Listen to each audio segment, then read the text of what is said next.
In my talk yesterday, I spoke about the measureless gap between God's ways and ours. The world thinks a certain way, it has certain standards, it operates on certain principles. But what God reveals in His Word is directly contrary to all this. God views things from a totally different standpoint. One of the priceless blessings of the Bible is that it enables us to see things from God's point of view.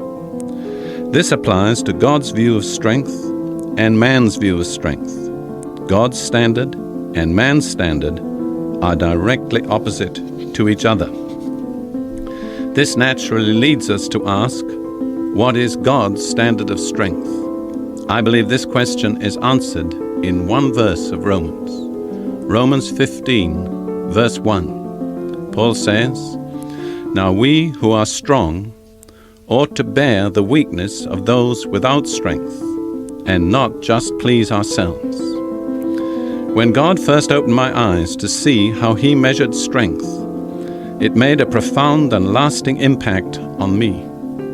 I tried to express this in words in a section from my book, The Grace of Yielding, which I'd like to share with you just now.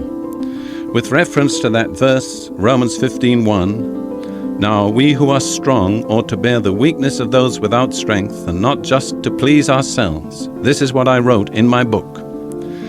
This, I believe, is the scriptural mark of strength. It's not how much you can do, but rather how much you can bear of the weakness of others. It's very satisfying to be strong in your own ability, in your own ministry, in your own experience, to be the man with all the answers. But that really doesn't require much spiritual strength. It does require spiritual strength to bear the weaknesses of others. I believe that spiritual strength is measured by God and by the Scriptures in proportion to the amount that we are able to support and bear the weaknesses of other people. For me personally, that has never been easy.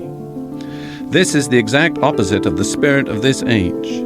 The spirit of the age is, get what you can for yourself. Let the weak take care of themselves.